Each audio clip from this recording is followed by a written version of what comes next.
আসসালামু আলাইকুম সবাইকে। ফার্স্ট টিউটোরিয়াল থেকে আমি সাইফুল ইসলাম। আজকে আপনাদেরকে শেখাবো কিভাবে পাংচুয়েশন মার্কস করতে হয়। তো তার আগে একটু জেনে নেই পাংচুয়েশন মার্কস কি। পাংচুয়েশন হলো গিয়ে আমরা যখন একটানা কথা বলি, কথা বলার সময় যখন আমাদেরকে থামতে হয় এবং এই থামার মধ্যে যে ধরনের সাংকেতিক চিহ্নগুলো ব্যবহার করতে হয় তাই হচ্ছে পাংচুয়েশন মার্কস। সো এই পাংচুয়েশন মার্ক গুলো আমরা কিভাবে সঠিক জায়গায় বসাতে পারি সেটা আজকে দেখে নিব। তার আগে দেখে নেই পাংচুয়েশন মার্ক গুলো কি কি রয়েছে। তো চলুন শুরু করা যাক। প্রথমে রয়েছে ফুল স্টপ, তারপরে comma, semicolon, colon, question mark, exclamation mark, quotation mark, apostrophe, hyphen, dash and brackets. তাহলে এই যে কোটেশন মার্ক গুলো দেখতে পাচ্ছি এগুলোকে কিন্তু ইনভার্টেড কমা বলে এক সময়। তাহলে একটু খেয়াল করে দেখি প্রথমে ফুল স্টপ কিভাবে বসাবো বা কেন, মানে কি কারণে বসাবো। দেখেন, ফুল স্টপ দ্বারা কিন্তু সব থেকে দীর্ঘ বিরতি বোঝায়, সাধারণত সম্পূর্ণ বিরতি বোঝানোর জন্য, যেমন অ্যাসার্টিভ সেন্টেন্সের ক্ষেত্রে বা ইম্পারেটিভের ক্ষেত্রে বা অপটেটিভের ক্ষেত্রে এর শেষে কিন্তু অবশ্যই আপনাকে ফুল স্টপ বসাতে হবে। যেমন এখানে লেখা আছে the girl leaves on street, এখানে এইটা কিন্তু হয়ে যাবে full stop. The door was closed, এর পরে একটু দীর্ঘ বিরতি নেওয়ার জন্য যে ধরনের সাংকেতিক চিহ্ন বসে সেটাই হচ্ছে গিয়ে ফুল স্টপ। এখন আসি সংক্ষিপ্ত বা অ্যাব্রিভিয়েটেড ওয়ার্ড। সংক্ষিপ্ত বা অ্যাব্রিভিয়েটেড ওয়ার্ড কি?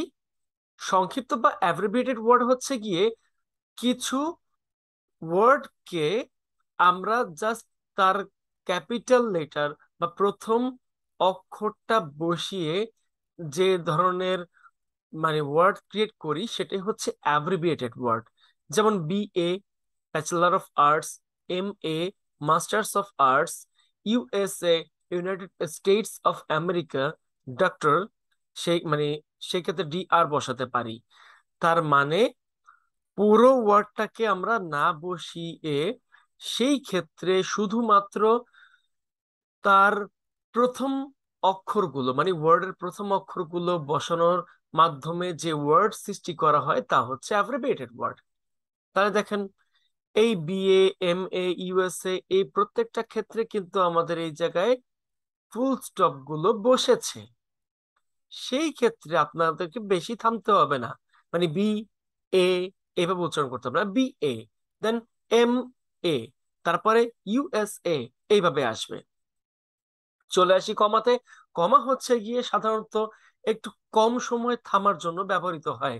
অর্থাৎ যে সমস্ত ওয়ার্ড মানে বলতে গেলে আপনাকে আহ, কম সময় থামতে হবে বা ফুল স্টপের থেকে তুলনামূলকভাবে কম সময় থামতে হবে, সেটাই হচ্ছে কমা। সাধারণত দেখেন এখানে দেখা যাচ্ছে দুইয়ের অধিক সমজাতীয় ওয়ার্ড হতে পারে, প্রেস হতে পারে, ক্লজ হতে পারে, পাশাপাশি ব্যবহৃত হলে প্রত্যেকটার পরেই কিন্তু কমা বসে এবং শেষ শব্দের আগে অ্যান্ড বসে। একটু খেয়াল করে দেখবেন এখানে Raju, Raju is a noun; Robin, Robin also noun; and Habib, হাবিবও কিন্তু নাউন; তুষার, এটাও নাউন। তাহলে আমরা কি করেছি, একই জাতীয় নাউন দেখার কারণে বা ওই একই জাতীয় ওয়ার্ড মানে প্রপার নাউন দেখার কারণে, সে যে নাউনই হোক, দেখার কারণে আমরা মাঝখানে বা এই নাউন গুলোর মাঝখানে যে ধরনের সাংকেতিক চিহ্ন ইউজ করেছি সেটা হচ্ছে কমা। কারণ ফুল স্টপ হতে গেলে সম্পূর্ণ একটা সেন্টেন্স লাগবে, বাট কমা দিতে গেলে অবশ্যই এখানে আপনাকে প্রত্যেকটা ওয়ার্ড, প্রেজ বা ক্লজের পাশাপাশি বসাতে হবে। তাহলে রাজুর ক্ষেত্রে রাজু আর রবিনের মাঝখানে কমা বসছে, রবিন এবং হাবিবের মাঝখানে কমা বসছে, এবং লাস্টে যেহেতু তুষার ছিল সেই ক্ষেত্রে বসাতে হয় নাই। এর কারণটা হচ্ছে সে শেষ ব্যক্তি ছিল, শেষ ব্যক্তির আগে কোনো সময় কমা বসে না, বা শেষ কোনো নাউনের আগেও কমা বসে না। এখন দেখেন পরেরটা হচ্ছে দেয়ার আর ট্রিজ, ট্রিজ, বাসেস দুইটাই কিন্তু নাউন, এবং তারপরে রয়েছে ফ্লাওয়ার্স। তো শেষে ফ্লাওয়ার ছিল বলে তার আগে বসেছে অ্যান্ড, এবং ট্রিজ আর বাসেস এর মধ্যে এখানে কমা বসেছে। ওকে, তারপরে চলে আসি। এটাকে অবশ্যই একটা নোট রাখতে হবে, সেটা হচ্ছে অ্যান্ড এর আগে কিন্তু কোনোদিন কমা বসবে না, এই হচ্ছে কথা। এখন একটু খেয়াল করেন, আপনি যদি ওভেভার, মোরেভার, তারপরে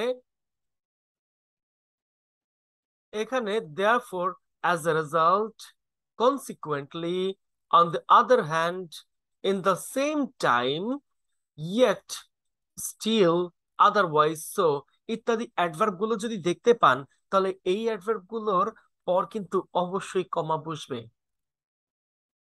অ্যাডভার্ব গুলো কি? however, moreover, therefore, as a result, consequently, on the other hand, in the same time, yet, still, otherwise so ইত্যাদি অ্যাডভার্ব গুলোর পর কিন্তু অবশ্যই কমা বসে।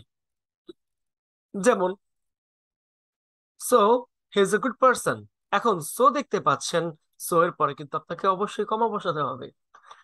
তারপরে হাউএভার, এটাও কিন্তু একটা অ্যাডভার্ব, এবং এই অ্যাডভার্বটা কিন্তু ঠিক এখানেই আছে।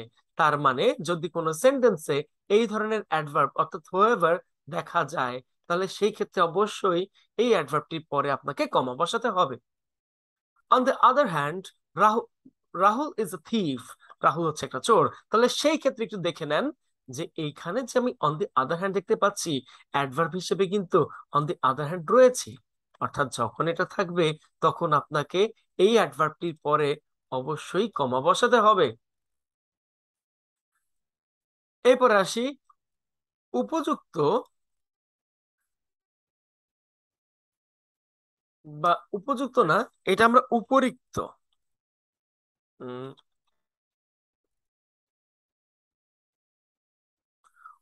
উপরিক্ত অ্যাডভার্ব গুলোর মানে বাক্যের মাঝে ব্যবহৃত হলে এদের আগে ও পরে সাধারণত কমা বসে।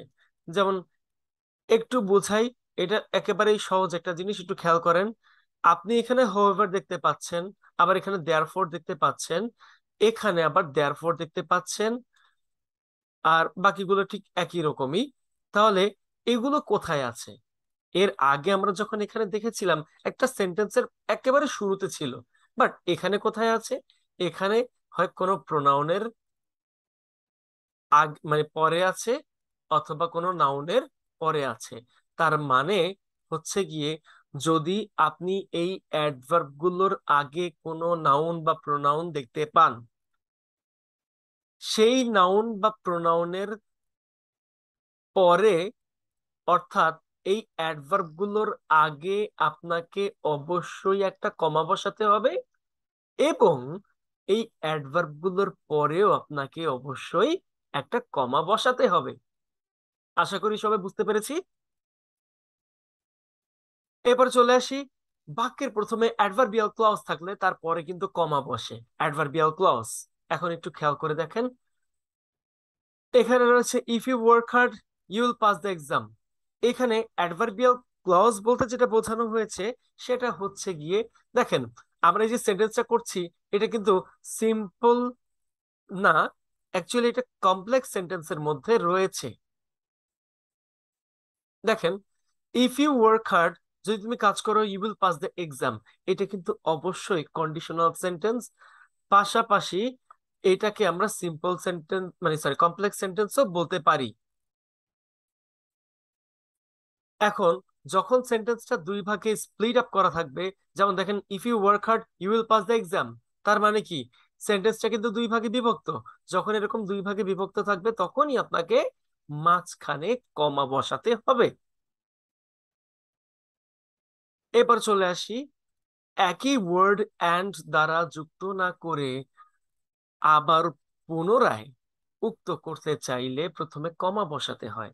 মানে আপনি যে সেন্টেন্সটা লিখবেন, সেই সেন্টেন্সের মধ্যে একই ওয়ার্ড দুইবার থাকবে। কেমন? যেমন দেখেন, what is lost, lost it will never come back. অর্থাৎ এখানে আমি লস্ট দেখতে পাচ্ছি, এখানেও আমি লস্ট দেখতে পাচ্ছি।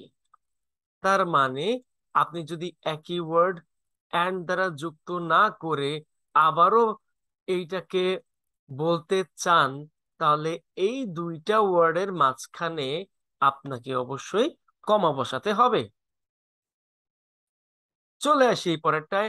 অ্যাবসলিউট প্রেস বা ক্লজকে আলাদা রাখার জন্য উভয় পাশেই কিন্তু কমা ব্যবহৃত করতে হয়।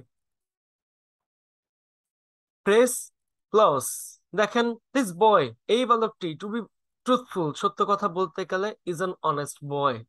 অর্থাৎ আপনি প্রেস বা ক্লজ কিছু দেখতে পাচ্ছেন, দেখে কিন্তু সেই অনুযায়ী আপনি কি করেছেন, একবার দিস বয়ের পরে কমা, এর পরে টু বি ট্রুথফুল, এইটার পরেও কিন্তু কমা দিয়েছেন। নমিনেটিভ অ্যাবসলিউটস এর পর দেখেন,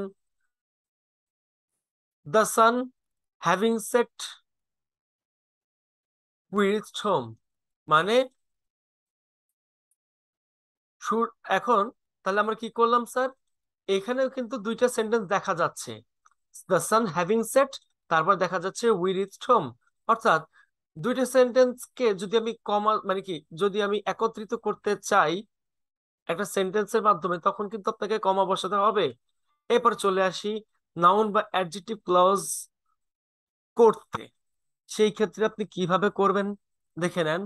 I do not know where he is, when he will come, and what is condition is. এখানে নাউন বা অ্যাডজেক্টিভ ক্লজ বুঝিয়েছে। খেয়াল করেন, ওয়ার হি ইজ, সে কোথায়, তার মানে এখানে স্থান চাচ্ছে।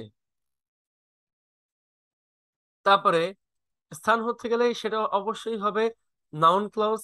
ওয়েন হি উইল কাম, সে কখন আসবে, তার মানে এইটা অবশ্যই হচ্ছে গিয়ে কখন বোঝাচ্ছে, মানে টাইমিং চাচ্ছে।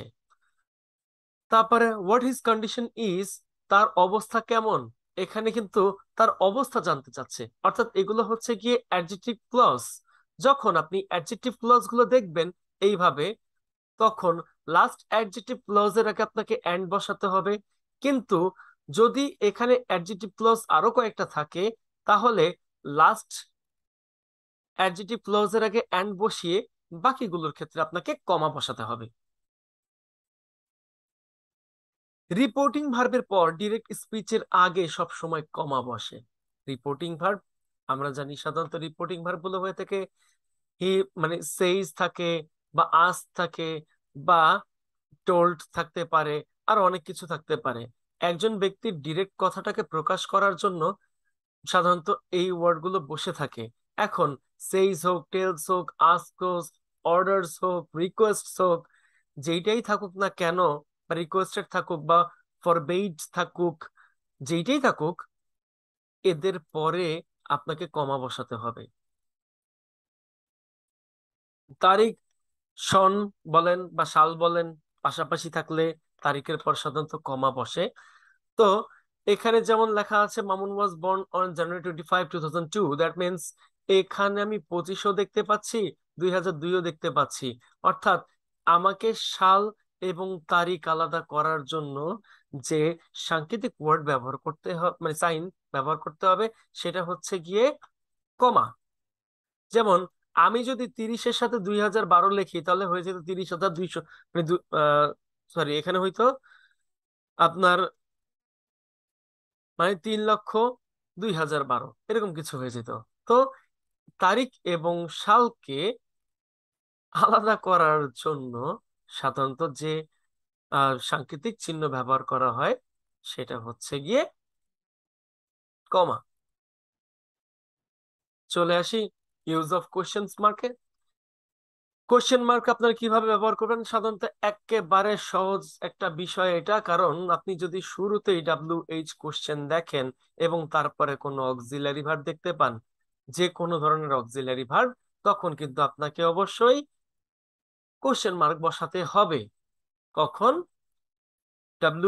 কোশ্চেনের পর পর অক্সিলারি ভার্ব দেখলে, এবং তখনই আপনি বুঝতে পারবেন যে এটা প্রশ্নবোধক বা ইন্টারোগেটিভ কোনো সেন্টেন্স।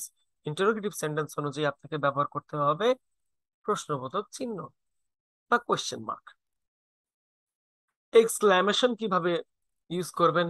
এক্সক্লামেশন সাধারণত ইউজ করতে হবে যদি আপনি আনন্দ বোঝায় হুররে অথবা ইয়াহু অথবা ইপি, আর যদি দুঃখ বোঝায় আলাস, ও নো, ও গড, এই জাতীয় কথাতে, অথবা মা- এই টাইপের কথাগুলো যদি আপনি প্রকাশ করেন, এর পরপরই হচ্ছে গিয়ে আপনাকে একটা এক্সক্লামেশন মার্ক ব্যবহার করতে হবে।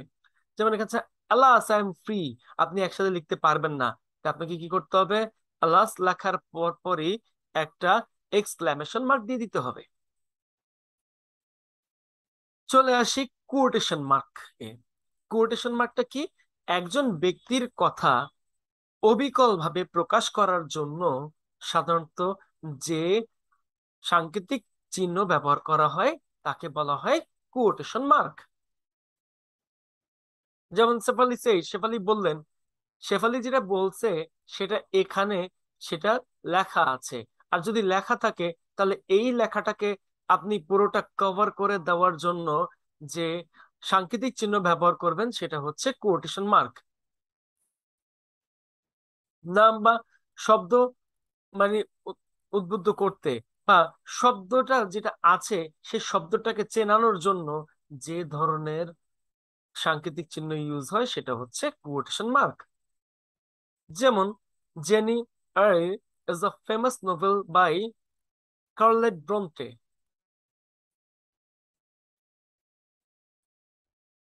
তাহলে এইটা আমরা কিভাবে করব স্যার? ঠিক একইভাবে যেভাবে আমরা কোটেশন মার্ক বোঝাই। ওকে, ইউজ অফ হাইফেন। হাইফেনটা কিভাবে ইউজ করব? হাইফেন ইউজ করতে গেলে আপনাকে, যেমন এই কিছু কিছু শব্দ রয়েছে, father in law, mother in law, brother in law, sister in law ইত্যাদি জাতীয় শব্দের ক্ষেত্রে আপনি হাইফেন ইউজ করতে পারেন। এছাড়া কিছু কিছু ওয়ার্ড রয়েছে, যেমন অর্ডিনারি এর বিপরীতার্থক শব্দ এক্সট্রা অর্ডিনারি, সেই ক্ষেত্রে আপনাকে অবশ্যই হাইফেন ইউজ করতে হবে। মানে যৌগিক শব্দের অংশগুলোকে যোগ করতে হলে অবশ্যই আপনাকে হাইফেন ইউজ করতে হবে। চিন্তায় বা ভাব বা আকস্মিক পরিবর্তন বোঝালে আপনাকে ড্যাশ বসাতে হবে। যেমন হি সোল্ড মেনি থিংস, সে অনেক কিছুই বিক্রি করে ফেলেছে। এখন কি কি বিক্রি করে ফেলেছে সেই জিনিসটা মনে করার জন্য আপনাকে একটু চিন্তা করতে হবে, বা চিন্তার ভাব ফুটিয়ে তোলার জন্য যে সাংকেতিক চিহ্ন ব্যবহার করতে হবে সেটা হচ্ছে ড্যাশ। এই অনুযায়ী এখানে বসেছে সাধারণত এই ড্যাশটি। Use of brackets. তো ব্র্যাকেটের ব্যাপারটা কিভাবে করব? ব্র্যাকেটস এর ব্যবহারটা করব এইভাবে, যেমন কোনো কিছু সেন্টেন্সের মাঝে সেন্টেন্সের ধারা অপরিবর্তিত রেখে ব্যাখ্যা দিতে ব্র্যাকেট ব্যবহার করা হয়। যেমন আপনি কোনো কিছু বোঝাতে চাচ্ছেন, এখন সেই কথাটা আপনি একটু বিশেষভাবে প্রকাশ করতে চান। আই হ্যাভ লস্ট অল, আমি সমস্ত কিছুই হারিয়েছি। এখন সমস্ত কিছুর মধ্যে কি ছিল সেটা আপনাকে উল্লেখ করার জন্য যে সেন্টেন্সটা দরকার এবং সেই সেন্টেন্সটাকে বিশেষভাবে ফুটিয়ে তোলার জন্য যে সাংকেতিক চিহ্ন ইউজ করা হয় সেটাই হচ্ছে ব্র্যাকেটস। তাহলে আই হ্যাভ লস্ট অল, তার মানে আমার সবকিছু হারিয়েছে। এখন কি হারিয়েছিলাম? অ্যাকচুয়ালি আমার কাছে ছিল 20,000 টাকা, সেই 20,000 টাকা সমস্তটা হারিয়ে ফেলেছি। এই কারণে এখানে বসবে ব্র্যাকেটস। এবার চলে আসি অ্যাপস্ট্রোপের ব্যবহারে। অ্যাপস্ট্রোপ কি? নাউনের কোনো পজিটিভ কেস গঠন করতে সাধারণত অ্যাপস্ট্রোপ ব্যবহৃত হয়। নাউনের পজিটিভ কেস, এখন দেখেন, নাউন হিসেবে যদি বলি কারা কারা আছে, আহ মনে করেন একজন ব্যক্তি শামীম আছে, শামীমের পজিটিভ করতে শামীমস। যদি বলি তাওহিদ তাহলে তাওহিদস। তারপরে যদি বলি হচ্ছে রূপন্তী, তার মানে রূপন্তীস। যদি বলি পূর্ণতা মানে সেটা পূর্ণতাস। তার মানে কি, এইখানে যারা রয়েছে এদেরকে পসেসিভ করার জন্য যে এস বা ইএস যুক্ত হয়, সেই এস বা ইএস এর আগে উপরের দিকে যে সাংকেতিক চিহ্ন ব্যবহৃত হবে সেটাই হচ্ছে অ্যাপস্ট্রোপ। এবং অবশ্যই এই পসেসিভটা করার পরে আপনাকে কোনো না কোনো নাউন বসাতে হবেই। সময় উল্লেখ করতে কিন্তু অ্যাপস্ট্রোপ ব্যবহৃত হয়। সময় যখন উল্লেখ করব অবশ্যই আপনাকে অ্যাপস্ট্রোপ ব্যবহৃত করতে হবে। যেমন এখানে লেখা আছে ইট ইজ 4 o'clock, আপনি সময় উল্লেখ করছেন, আপনি ফোরের পরপরই একটা অ্যাপস্ট্রোপ দিয়ে দিলেন। তারপরে কন্ট্রাকশন বা শব্দ সংক্ষেপণ বোঝালে অ্যাপোস্ট্রোফ এবং দুইটি শব্দকে যুক্ত করতে অ্যাপস্ট্রফ ব্যবহৃত হয়। তার মানে don't touch the wet paint. এখন দেখেন, আপনি নিষেধ করতেছেন কোনো কিছুর মধ্যে, নিষেধ করা বোঝাচ্ছে। তাহলে আপনি আহ এটাকে আপনি ডু নট হিসেবে লিখতে পারতেন, বাট আপনি ডু নট না লিখে এখানে আপনি ডোন্ট লিখছেন।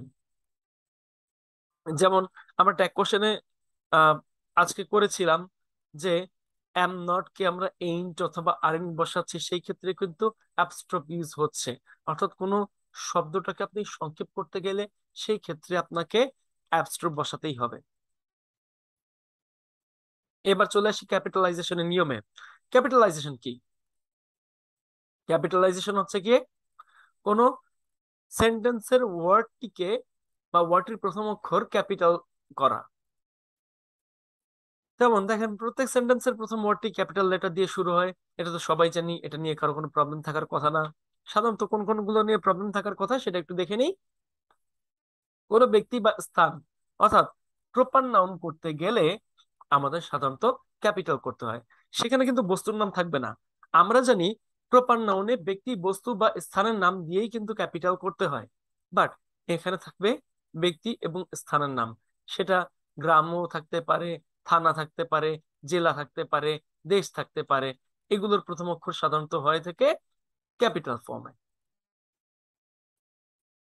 চলে আসি, আমি অর্থ বোঝাতে সবসময় আই কিন্তু ক্যাপিটাল হতেই হবে। আমার নিজেকে বোঝাতে হলে সবসময় সেটা ক্যাপিটাল রাখতেই হবে, অর্থাৎ আই সবসময় ক্যাপিটাল। এবার আসেন, উপাধি এর প্রথম অক্ষর সবসময় কিন্তু ক্যাপিটাল লেটার হয়ে থাকে। যেমন mister Karim is dash our headmaster. এখানে আওয়ার হেডমাস্টার আছে, মানে জনাব করিম কিন্তু আমাদের প্রধান শিক্ষক, অর্থাৎ এটা তার উপাধি। আর এই উপাধির কারণে এখানে কিন্তু আমরা ক্যাপিটাল ফর্ম বসিয়েছি।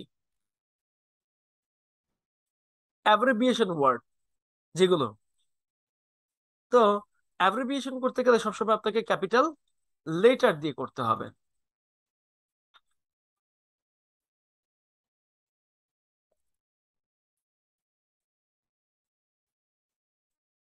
Excuse me. দেখেন, অ্যাব্রিভিয়েশনের সময় সবসময় ক্যাপিটাল লেটার দিয়ে করতে হবে। যেমন এখানে MA, BA, USA, BSc ইত্যাদি দেখতে পাচ্ছি।